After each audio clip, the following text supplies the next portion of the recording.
Introduction. Company introduction speech. Clear speaking techniques. Welcome back, business English enthusiasts. You know, every time I start a new episode, I think about all the fascinating company introductions I've heard over the years. From the brilliant to the bizarre. Just last month, I attended a global tech summit where I witnessed something that perfectly illustrates why we need today's episode. Picture this. A brilliant software engineer, who developed an incredible AI platform, stood up to introduce his company to potential investors.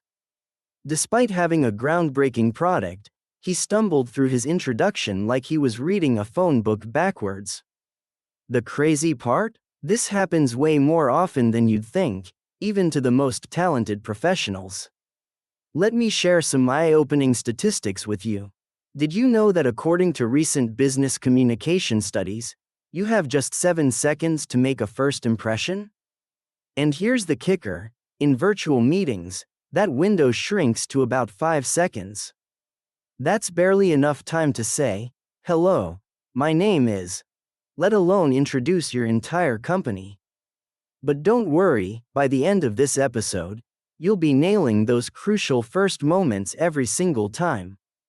You know what really fascinates me? The way company introductions have evolved in our digital age. Gone are the days when you could simply memorize a standard elevator pitch and use it everywhere. Now, you need to be ready to introduce your company in a dozen different ways. In virtual meetings where you're competing with home distractions, in quick LinkedIn video messages, during podcast interviews, or in traditional face-to-face meetings. Each scenario demands its own special touch.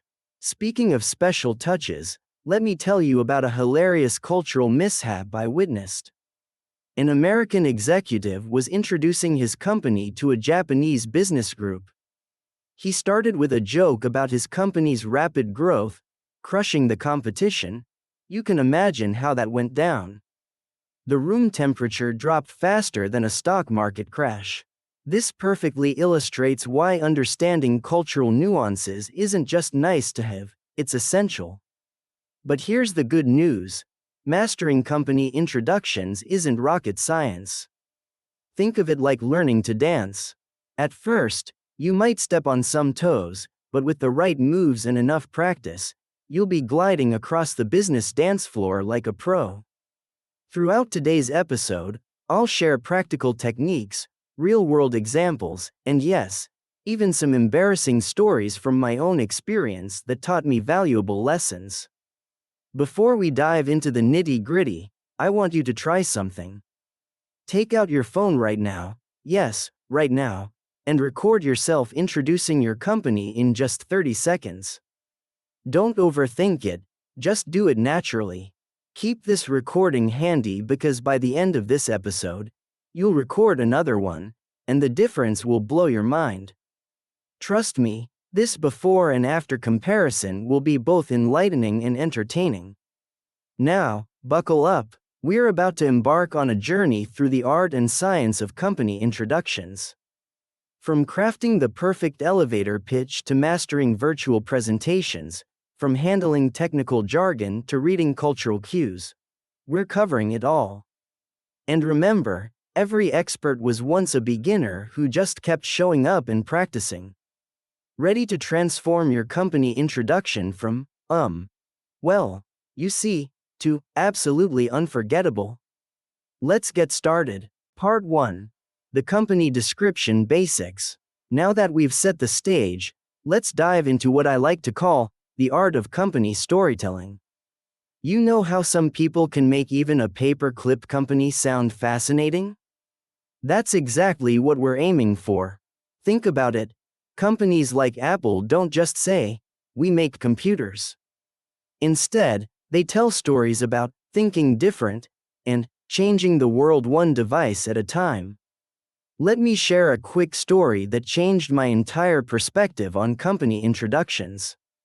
Last year, I met a CEO at a conference who introduced her cybersecurity company by saying, "We're the night watch for the digital world." In just 7 words, she painted a vivid picture that stuck with me for months. That's the power of a well-crafted company description. The structure of your company description is like building a sandwich. You need all the right layers in the right order. Start with your core purpose. That's your meat and cheese. Then add your unique value proposition. That's your special sauce. Finally, wrap it up with your impact on the market. That's your fresh toppings. When all these elements come together, you've got something delicious and memorable. But here's where it gets interesting. Your company description needs to flex like a yoga instructor. In a formal board meeting, you might say, "We're a leading provider of innovative supply chain solutions, optimizing logistics for Fortune 500 companies."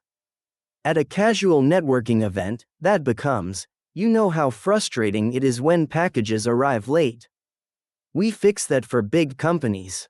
Same content, completely different flavor. Let's talk about the virtual dimension too, because that's where many of us stumble. In virtual meetings, you're not just competing with other voices, you're competing with emails, chat notifications, and that cat video someone's watching in another tab. Your company description needs to grab attention faster than a TikTok video. Try starting with a powerful statistic or a surprising fact about your industry. For instance, every day, 5 million packages get lost in transit. We've reduced that number by 73% for our clients. Here's something most people overlook: the power of silence. Yes, you heard that right. Strategic pauses in your company description can be more powerful than words. After stating your company's core mission, pause for a second. Let it sink in. It's like adding punctuation marks to your speech. Watch how people lean in, waiting for what comes next. Voice modulation is another game changer. Think of your company description as a piece of music. Some parts need to be forte, bold and confident, like when you're stating your achievements. Others should be piano, softer and more thoughtful, like when you're discussing your company's vision for the future. This variation keeps your audience engaged and makes your message more memorable. Let's get practical with body language, even though this is a podcast and you can't see me. When you're introducing your company, your body should tell the same story as your words. Stand or sit like you're worth $1 million, even if you're working on your first dollar. Research shows that just adopting a power pose for 2 minutes before a presentation increases your confidence levels significantly. Try it now, seriously, I'll wait. Feel that confidence boost? That's what your audience will hear in your voice. Here's a pro tip that changed my life. Record yourself giving your company introduction in 3 different speeds: regular pace, 20% slower, and 20% faster. Play them back. The slower version often sounds more authoritative, while the faster version might work better for casual settings. It's like having different outfits for different occasions. You wouldn't wear a tuxedo to a beach party, right? Remember that famous scene in the King's Speech where the king practices with music playing? Try that. Practice your company introduction with different background music. It sounds crazy, but it helps you develop rhythm and resilience. If you can nail your introduction while hip-hop is playing, you can handle any boardroom situation. Before we move on to our next section, here's a quick exercise. Think of your company as a character in a movie. What's its personality? Is it the wise mentor? The innovative rebel? The reliable friend? This perspective will help you craft descriptions that resonate on an emotional level, not just a logical one. Now, wasn't that a more interesting way to think about company descriptions than just memorizing a standard elevator pitch? In our next section, we'll dive into the fascinating world of industry jargon and how to make technical terms sound as natural as talking about your favorite Netflix series. But before we do that, take a moment to jot down your company's movie character. Trust me, this seemingly silly exercise will transform how you think about your next introduction. Part 2. Speaking the industry language. Let's dive into what I like to call the secret handshake of business, industry terminology. You know that feeling when someone starts throwing around terms like synergistic blockchain optimization or leveraged paradigm shifts, and suddenly you feel like you're listening to a foreign language? Well, today we're going to crack that code together. Here's a story that perfectly illustrates why mastering industry language matters. Last month, a brilliant startup founder was pitching her AI-powered healthcare solution to investors. She knew her product inside and out, but when she started explaining it, she went full tech mode. Our neural network utilizes deep learning algorithms with multi-layered perceptrons. She lost her audience faster than a smartphone loses battery life. The same pitch, simplified to, "We help doctors make faster, more accurate diagnoses using AI," got everyone leaning forward in their chairs. Now, here's the fascinating part about industry terminology. It's like having different dialects in your language toolkit. Think of it as being trilingual. You need your technical dialect for the experts, your semi-technical dialect for informed outsiders, and your everyday dialect for general audiences. I call this the three-tier translation technique. Let's break this down with real examples from different industries. In fintech, instead of saying, "We leverage blockchain technology to facilitate peer-to-peer transactions," try, "We help people send money directly to each other without a bank in the middle." See how much clearer that is? But here's the trick. You need to master both versions because sometimes you'll need the technical version to establish credibility with industry insiders. Speaking of pronunciation, let's tackle some common tongue twisters in business English. Words like entrepreneurial, statistical, and infrastructural can trip up even native speakers. Here's a pro tip. Break these words into smaller chunks and practice each chunk separately. Entrepreneurial. Got it? Now speed it up gradually until it flows naturally. Here's something fascinating about industry jargon across different cultures. In Silicon Valley, people love saying they're disrupting an industry. Try that same word in more traditional business cultures, and you might raise some eyebrows. Instead, you might want to say you're innovating or revolutionizing. Same concept, different cultural impact. Let's talk about abbreviations and acronyms, the shorthand of business speak. Every industry has them, and they can be a real headache. Quick quiz. What's the difference between B2B, B2C, and B2B2C? If you hesitated for even a second, you're not alone. Here's my rule of thumb. Always spell out an abbreviation first, then use the short version. We're a business-to-business company, or B2B for short. This shows respect for your audience while demonstrating your industry knowledge. Now for some role-play scenarios, yes, even in a podcast. Imagine you're explaining your company's API integration capabilities to 3 different audiences. First, to a tech developer. Second, to a marketing manager. And third, to your grandmother. Each explanation needs different terminology while maintaining the same core message. For the developer, you might go technical. For the marketing manager, semi-technical. For grandma, we help different computer programs talk to each other. Here's a challenge many of us face: presenting technical information in international settings. English might be everyone's business language, but technical terms can mean different things in different regions. For example, what Americans call stocks, the British call shares. What Europeans call turnover, Americans call revenue.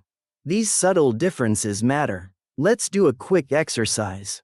Think of the 3 most technical terms you use regularly in your business. Now, create 3 versions of each: the full technical version, the semi-technical version, and the everyday version. This is your personal translation dictionary. Keep it handy. You'll be surprised how often you need it. Remember that classic scene in The Big Short? where Margot Robbie explains complex financial terms while sitting in a bubble bath? That's brilliant communication right there, taking something complex and making it accessible. You might not need the bubble bath, but you definitely need that skill of making complex ideas simple. Before we move on to our next section, here's your mini assignment. Find the most technical description of your company or product, and challenge yourself to explain it to a 10-year-old. If they get it, you've mastered the art of clarity. If they look confused, keep simplifying. In our next section, we'll explore how the virtual world has changed the game of business communication. But for now, remember, speaking the industry language isn't about showing off your vocabulary. It's about building bridges of understanding. Whether you're talking to a CEO or a curious kid, your goal is the same. Make your message crystal clear. Part 3. The Virtual Revolution. Welcome to what I like to call the virtual frontier of business communication. You know, if someone had told me 3 years ago that I'd be teaching executives how to look good on Zoom, I would have laughed. Yet here we are, in a world where your webcam presence is as crucial as your boardroom presence. Let me paint you a picture of what happened just last week. A brilliant CFO was presenting her company's quarterly results virtually. Her numbers were impressive, her analysis was spot on, but guess what everyone remembered? The weird shadow that made her look like she had a mysterious mustache throughout the entire presentation. Technical skills are important, but in today's virtual world, presentation skills can make or break your message. Here's something fascinating about virtual communication that most people don't realize. Your energy needs to be cranked up to 11. Think about it. When you're in a physical room, your natural charisma fills the space. But through a screen, that energy gets compressed flatter than a pancake. That's why I always tell my clients to increase their energy by 30% for virtual presentations. If you feel like you're being a bit over the top, you're probably just right. Let's talk about the psychology of virtual presence. Did you know that people make up their minds about your credibility within the first 7 seconds of seeing you on screen? That's faster than you can say, "Can everyone hear me?" This means everything from your virtual background to your lighting needs to be intentional. But don't worry, you don't need a Hollywood studio setup. I've seen people create professional-looking backgrounds with nothing more than a blank wall and a well-placed desk lamp. Now, let's dive into what I call the virtual voice toolkit.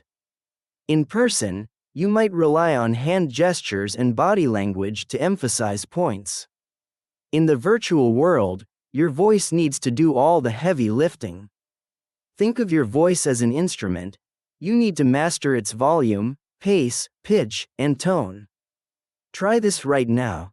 Say, "Our company is revolutionizing the industry 3 different ways," as if you're sharing exciting news, as if you're confiding a secret, and as if you're making a formal announcement. Hear the difference? That's vocal variety in action. Here's a virtual presentation technique that changed my life: the power pause. In virtual settings, natural conversation rhythms get disrupted by slight delays and technical hiccups. That's why strategic pausing is your secret weapon. After making an important point, pause for 2 seconds. It feels like an eternity to you, but to your audience, it's the perfect amount of time to process what you've just said. Let's tackle the elephant in the virtual room: technical difficulties. They're not a matter of if, but when. The key is to handle them with grace and humor. I once had my internet crash during a crucial presentation. Instead of panicking, I turned it into a teaching moment about resilience in the digital age. Remember, it's not about the technical glitch itself, it's about how smoothly you handle it. Here's a game changer for virtual presentations: the 3x3 rule. Divide your screen into a 3x3 grid. Your key messages should hit different points on this grid throughout your presentation. This keeps your virtual presence dynamic and engaging. When you're explaining your company's past, look slightly to the left. Present achievements? Center. Future goals? Slightly to the right. This subtle movement creates visual interest without making your audience seasick. Speaking of audience engagement, let's talk about virtual interaction techniques. The days of one-way presentations are over. Every 3 to 4 minutes, you need what I call an engagement hook. A question, a poll, a quick exercise, anything that makes your audience lean in rather than zone out. For example, take a quick look at your company's last email to clients. Does it pass the grandmother test we discussed earlier? Here's a virtual presentation hack that few people know about: the camera height sweet spot. Position your camera slightly above eye level, angled down. This creates what cinematographers call the hero angle. It's subtle, but it makes you look more authoritative and confident. Combine this with good lighting coming from a 45-degree angle in front of you, and suddenly you look like you've hired a professional production team. Let's do a quick exercise. Record yourself introducing your company twice. Once looking directly at the camera, and once looking slightly off camera. Watch both recordings. Notice how direct eye contact through the camera creates an immediate connection with your virtual audience. It feels awkward at first, but it's a game changer for engagement. Before we wrap up this section, here's something crucial about virtual presentations that often gets overlooked: the importance of energy management. In physical meetings, you can feel the room's energy and adjust accordingly. In virtual settings, you need to create and maintain that energy yourself. It's like being a DJ at a party. You need to keep the energy up even when you can't see people dancing. Remember, the virtual world isn't just a temporary shift, it's a fundamental change in how we do business. Master these techniques, and you'll stand out in the sea of virtual presenters who are still figuring out how to unmute themselves. In our next section, we'll explore how to make numbers dance in your presentations. But before we move on, try this. Record your company introduction using the techniques we just discussed. Trust me, the difference will be night and day. Part 4. Numbers that tell stories. Let's tackle everyone's favorite subject, numbers. Just kidding, I can already hear some of you groaning. But stick with me, because I'm about to show you how to transform dry statistics into stories that captivate your audience. Trust me, by the end of this section, you'll be making numbers dance like they're auditioning for Broadway. Remember that time at the World Economic Forum when Elon Musk could have just said, "Tesla's making a lot of cars." Instead, he said, "Every minute, somewhere in the world, someone is driving home in their first Tesla." See what he did there? He turned a production statistic into a human moment. That's exactly what we're aiming for. Let's start with what I call the grand translation. You know those impressive but overwhelming numbers like, we process 2.5 billion transactions annually. Watch this magic. We handle more transactions in a day than there are people in Paris. Suddenly, that number has context, color, and meaning. It's not just a statistic anymore, it's a story. Here's something fascinating about numbers in different cultures. In some countries, leading with big numbers shows success. In others, it can come across as bragging. I once watched a Silicon Valley startup founder proudly announce their 1,000% growth to a Japanese audience. The room went quiet. Why? Because in some cultures, steady, sustainable growth speaks louder than explosive numbers. Instead of 1,000% growth, try consistent growth, expanding from serving 10 clients to over 100 in each quarter. Now, let's talk about what I call the number sandwich. Start with a relatable problem, add your impressive number in the middle, and finish with the human impact. Instead of, we have a 98.7% customer satisfaction rate, try this. You know that frustration when customer service keeps you waiting? Our team solves problems so efficiently that 98.7% of our clients become long-term partners, some staying with us for over a decade. Here's a technique I learned from a TED Talk coach: the power of visual numbers. When you say 40%, your audience sees a number. But when you say 4 in every 10 people, they see faces. Try this exercise. Take your company's market share percentage and turn it into a visual story. Instead of 12% market share, imagine walking into a store. Out of every 8 products in our category, 1 was made by us. Let's tackle the art of presenting financial trends.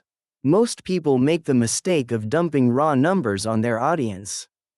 Instead, think like a news anchor. Our revenue grew from $1 million to $5 million. Becomes, picture this. What started in a garage with a $1,000 investment now generates enough revenue to fund a small town's annual budget. See how that comes alive? Here's a tricky one: presenting complex data in virtual meetings.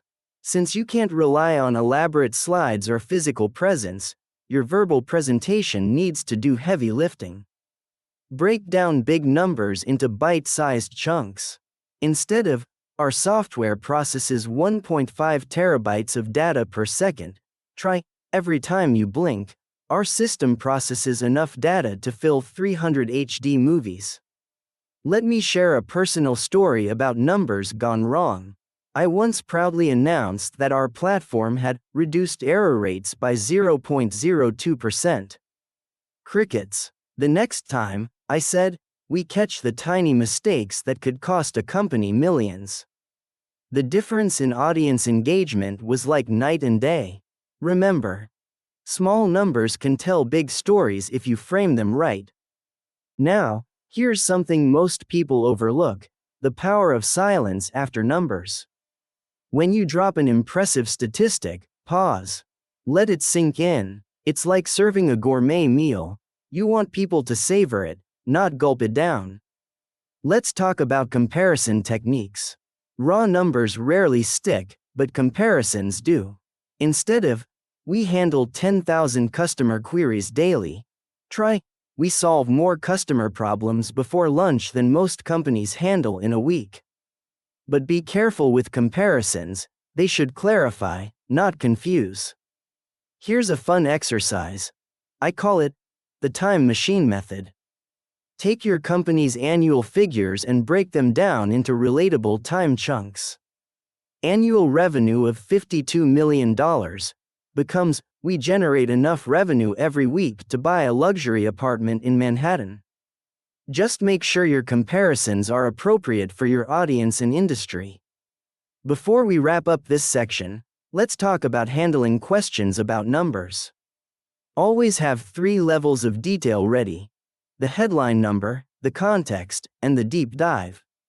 Most people need the headline and context. The deep dive is your ace in the hole for the detail-oriented folks. Remember, numbers in business are like spices in cooking. Use them to enhance the flavor, not overwhelm the dish. Next up, we'll explore how different cultures view business presentations.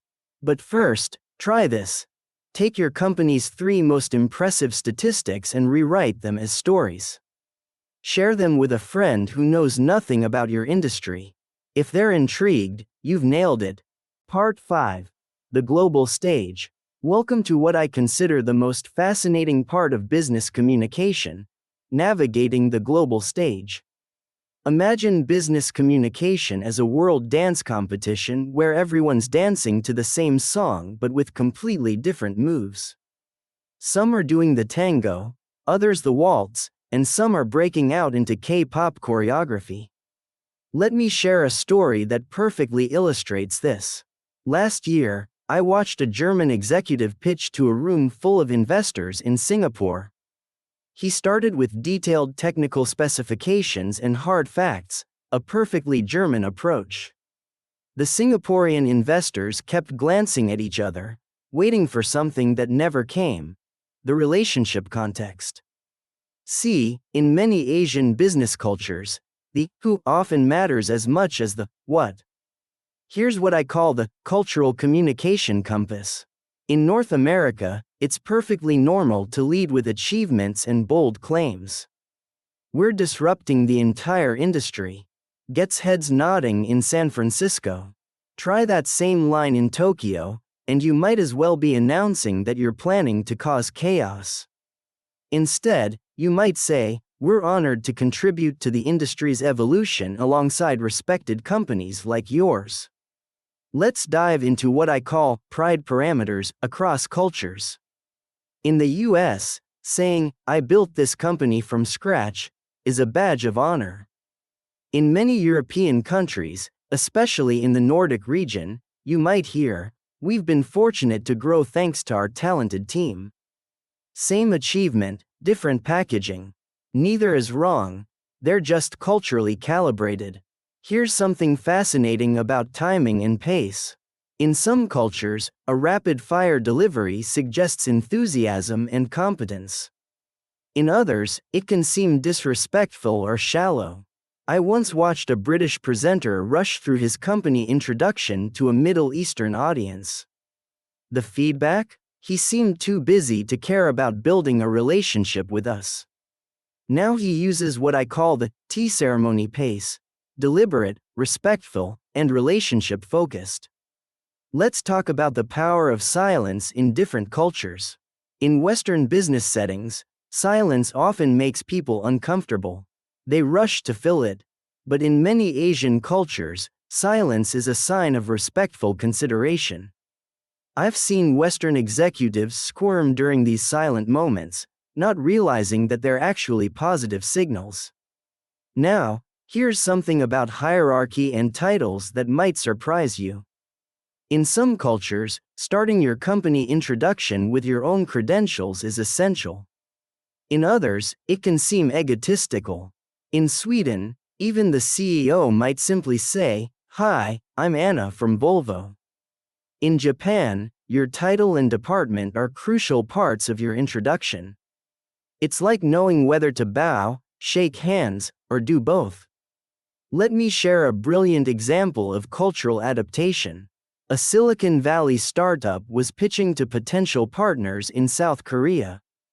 Instead of their usual, "We're going to revolutionize everything" approach, they began with, "We're grateful for the opportunity to learn from Korea's advanced digital infrastructure." They showed respect for the local context before presenting their innovations. The result? A room full of engaged listeners. Here's what I call the cultural bridge technique. Before any international presentation, create a 3-column list: your usual style, the audience's cultural preferences, and your adapted approach. For instance, if you're American presenting to a Japanese audience, column 1 might be lead with biggest achievements, column 2 values modesty and group harmony, and column 3 frame achievements as team efforts and contributions to industry goals. Let's tackle body language across cultures.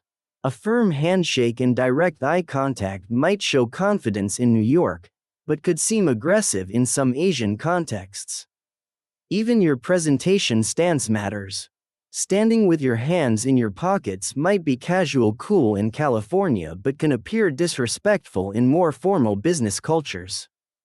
Here's a powerful exercise I use with international executives. Record your company introduction in your natural style. Then record it again, adapting for 3 different cultural contexts. Watch all versions back to back. The differences can be striking, from your energy level to your choice of metaphors. Speaking of metaphors, they're cultural landmines waiting to explode. Sports metaphors like, "hit it out of the park," mean nothing in countries where baseball isn't popular. Military metaphors like, "target market," or "marketing campaign," might make some cultures uncomfortable. Instead, look for universal metaphors based on nature, family, or journey. Before we wrap up this section, here's your cultural awareness challenge. Take your company's core message and express it 3 ways. For an American audience, an Asian audience, and a European audience. Notice how the essence stays the same while the presentation evolves. Remember, cultural adaptation isn't about losing your authenticity, it's about building bridges of understanding. In our next section, we'll explore the art of adaptation in different business contexts. But first, try this. Practice introducing your company without using any culturally specific references. It's harder than you think, but it's a valuable skill in our global business world. Part 6. The Art of Adaptation. Welcome to what I like to call the chameleon skills of business communication. You know how a chameleon effortlessly changes its colors to match its environment? That's exactly what we're going to learn to do with our company introductions. And trust me, this skill is worth its weight in gold in today's dynamic business world. Let me tell you about Sarah, a tech startup founder I worked with last month. She had one company pitch that she used everywhere: board meetings, coffee shops, Zoom calls, you name it. It was like wearing a tuxedo to the beach. After learning the art of adaptation, she started closing deals left and right. The secret? She learned to read the room and flex her message accordingly. Think of your company introduction as a wardrobe. You wouldn't wear the same outfit to a beach party and a board meeting, right? Similarly, your company story needs different versions for different occasions. I call this the communication wardrobe theory. You need your formal suit, board meetings, your smart casual networking events, and your comfortable yet professional look team presentations. Here's something fascinating about adaptation in the digital age. Did you know that the average attention span in a face-to-face meeting is about 20 minutes, but in a virtual meeting, it drops to just 7 minutes? That means your virtual company introduction needs to be punchier, more engaging, and more visually descriptive than your in-person version. Let me share a technique I call the room temperature check. Before you start your introduction, take 30 seconds to assess 3 things: the energy level in the room, the formality level, and the technical expertise of your audience. Are they leaning forward, ready for details, or do they need to be awakened with an engaging story? Are they taking notes about technical specifications, or are they looking for big picture concepts? Here's a game-changing concept: the energy match principle. If you're in a room full of high-energy entrepreneurs, match that vibrant energy. If you're presenting to a group of conservative investors, dial it back to match their measured approach. I once watched a presenter crash and burn because he brought his motivational speaker energy to a reserved board meeting. It was like bringing a boom box to a classical concert. Let's talk about what I call location intelligence. Presenting your company in a noisy coffee shop requires different techniques than in a quiet boardroom.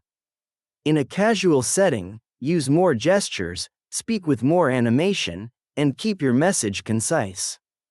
In a formal setting, let your words do the heavy lifting and rely more on structured content. Here's a powerful tool: the audience journey map. Before any presentation, map out your audience's likely concerns and interests. A potential investor wants to hear about scalability and returns. A potential client wants to hear about solutions to their specific problems. A potential partner wants to hear about synergies and mutual benefits. Same company, different spotlight. Let me share a personal story about the power of adaptation. I once had to pitch my consulting business to 3 different audiences in one day: a tech startup in the morning, a traditional bank at lunch, and a government agency in the afternoon. For the startup, I emphasized innovation and agility. For the bank, stability and proven methods. For the government agency, compliance and systematic approaches. Same services, different languages. Now, let's dive into what I call the 3-distance rule. Imagine you're introducing your company in 3 different scenarios: an elevator pitch, 30 seconds, a coffee meeting, 5 minutes, and a formal presentation, 30 minutes. Each version should feel complete at its length, not like a rushed or stretched version of the others. Here's something most people overlook: the power of micro-adaptations. These are tiny adjustments that make a huge difference. If you notice your audience checking their phones, throw in a relevant current event reference. If they look confused, use more analogies. If they're engaging strongly with certain points, expand those on the fly. Let me introduce you to the cultural code switching framework. This is crucial in today's global business environment. Notice how your audience receives information. Are they nodding along? Are they taking notes? Are they asking questions? Each culture has its own feedback signals, and your ability to read and respond to these signals is crucial. Before we wrap up this section, here's your adaptation challenge. Take your company introduction and create 4 different versions: the formal investor pitch, the casual networking version, the detailed client presentation, and the quick elevator pitch. Practice transitioning between them smoothly.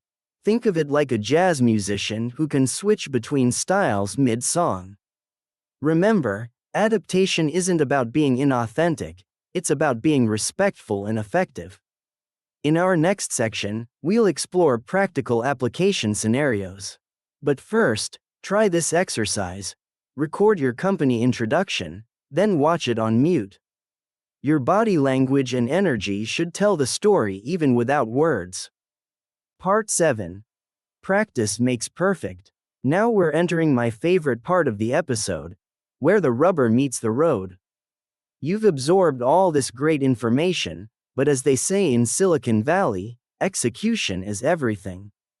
So let's roll up our sleeves and turn theory into practice with some real-world scenarios that'll transform you into a company introduction master.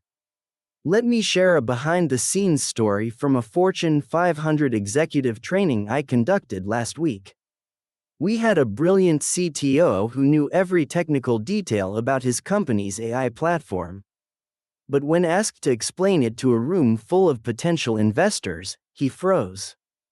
Want to know what transformed his presentation?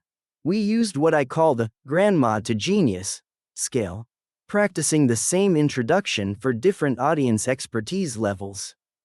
Let's kick off with what I call the mirror challenge. Stand in front of a mirror, yes, right now. I'll wait, and give your company introduction in 3 different emotional states: excited, confident, and thoughtfully serious. Watch how your facial expressions and body language change. This exercise isn't about finding one perfect version, it's about developing range. Here's something that revolutionized my own presentation style: the radio test. Record your company introduction as if you're on radio. No visual aids, no gestures, just your voice painting a picture. It's amazing how this forces you to be more descriptive and engaging.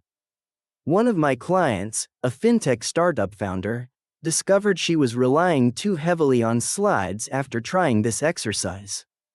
Now, let's dive into what I call scenario surfing. Imagine you're introducing your company in these real-world situations. First, you're in a noisy airport lounge with 5 minutes before your flight. Second, you're in a quiet boardroom with skeptical investors. Third, you're at a virtual networking event with a weak internet connection. Each scenario requires different skills: volume control, formal presentation, and clear, concise messaging, respectively. Here's a game-changing exercise: the time compression challenge. Take your standard 2-minute company introduction and compress it into 30 seconds. Now compress it into 10 seconds. It's like making a reduction sauce in cooking. You need to keep the essential flavors while boiling away the excess. I've seen CEOs have complete breakthrough moments during this exercise. Let me introduce you to the cultural chameleon practice. Pick 3 different cultural contexts, say, American, Japanese, and German business environments. Now practice your introduction for each, paying attention to pace, formality, and emphasis. Remember how we discussed cultural nuances earlier? This is where you put that knowledge into action. Here's what I call the technical trouble simulator. Practice your introduction while deliberately creating distractions. Have a friend call your phone, create background noise, or even intentionally interrupt you. Why? Because in real life, technical difficulties and interruptions are inevitable. The goal isn't to avoid them but to handle them gracefully. Now for something really powerful, the emotional range exercise. Practice delivering your introduction in these contrasting styles. First, as if you're sharing exciting news with a close friend. Second, as if you're presenting to a board of traditional investors. Third, as if you're explaining to a group of skeptical clients. Notice how your energy, word choice, and pace naturally adjust. Let's talk about the feedback loop practice. This is crucial. Find 3 different people: someone in your industry, someone completely outside your field, and someone from a different cultural background. Deliver your introduction to each and ask for specific feedback. What resonated? What confused them? What made them want to know more? Here's an advanced technique: the story statistics balance. Practice weaving between narrative and numbers. Start with a compelling story, transition to impressive statistics, then back to the human impact. It's like conducting an orchestra. You need to know when to amplify each section. Let me share a breakthrough moment from a recent workshop. A startup founder was struggling with her virtual presentations until we tried the camera confidence drill. Set up your camera slightly above eye level, create good lighting, and practice your introduction while imagining the lens is a friendly, interested face. Record 5 versions, each time focusing on a different aspect: eye contact, vocal variety, gesture control, energy level, and pace. Before we wrap up this practice session, here's your ultimate challenge: the full spectrum delivery. Record yourself giving your company introduction in these 5 scenarios. 1. A formal investor pitch, 2 minutes. 2. A casual networking event, 1 minute. 3. A technical conference, 3 minutes. 4. A quick elevator pitch, 30 seconds. 5. A virtual team meeting, 90 seconds. Watch all 5 recordings back to back. Notice how your style adapts, or needs to adapt, for each situation. This is your personal presentation portfolio. Keep refining it based on real-world feedback. Remember, practice isn't about achieving perfection, it's about building confidence and flexibility. In our final section, we'll look at real-world applications of everything we've covered. But first, commit to practicing each of these exercises at least once this week. Your future self will thank you. Part 8. Closing thoughts and homework. We've reached the final stretch of our journey through the art of company introductions, but trust me, this is where the real magic begins. Think of everything we've covered as ingredients, and now it's time to cook up something spectacular with them. Let me share a story that perfectly encapsulates why this matters. Last month, I met an entrepreneur who'd been through this training. 6 months later, she landed her dream investor after delivering a company introduction that, in her words, felt as natural as telling a friend about my favorite movie. That's exactly what we're aiming for, not just memorized lines, but authentic, engaging communication that adapts to any situation. Before we dive into your homework, let's do a quick recap of our journey. We've explored everything from basic company descriptions to cultural nuances, from virtual presentation techniques to the art of making numbers dance. Think of it like learning to play a musical instrument. We've covered the scales, the chords, and the theory. Now it's time to make some music. I've designed what I call the 7-Day Company Introduction Challenge to help you transform everything we've discussed into practical skills. Think of it as your personal transformation journey. Each day builds upon the previous one, starting with recording your baseline introduction on day 1. You'll work through mirror practice sessions, virtual presentation mastery, cultural adaptations, and number narratives. By day 7, you'll be creating your own portfolio of introductions for different situations. The mirror work on day 2 might feel a bit awkward at first. Most of my clients laugh about talking to themselves in the mirror. But trust me, this is where you'll see the most dramatic improvements in your body language and energy levels. When you practice your virtual presentations on day 3, remember that little camera adjustment trick we discussed. It's amazing how a slight angle change can make you look more authoritative. Working with numbers and statistics on day 5 is where most people surprise themselves. One client, a tech startup founder, transformed her dry user statistics into a compelling story about global impact. She stopped saying, "We have 100,000 users," and started saying, "Every minute, someone new discovers a solution to their problem through our platform." See the difference? The cultural adaptation work on day 4 might seem challenging, but that's where the real growth happens. You'll start noticing how the same information can be presented in vastly different ways while maintaining its core message. It's like being a communication chameleon, adapting your style while staying true to your essence. Here's the real secret to making this training stick: share your progress with others. Find 3 different people to give you feedback: someone from your industry, someone completely outside your field, and if possible, someone from a different cultural background. Their perspectives will be invaluable in refining your approach. Looking ahead to next week's episode, we'll be diving into advanced Q&A techniques, because a great introduction often leads to questions, and handling those questions skillfully is just as important as the introduction itself. The skills you're developing this week will create the foundation for everything we'll cover next. Your ultimate challenge for this week is to find a real-world opportunity to deliver your company introduction. It could be at a networking event, a client meeting, or even a casual conversation. Each real-world practice is worth hours of mirror work. Remember, we're not aiming for perfection, we're aiming for progress. Every time you practice, every time you adapt your introduction for a different situation, you're building valuable skills that will serve you throughout your career. Until next time, keep practicing, keep adapting, and most importantly, keep sharing your story with the world.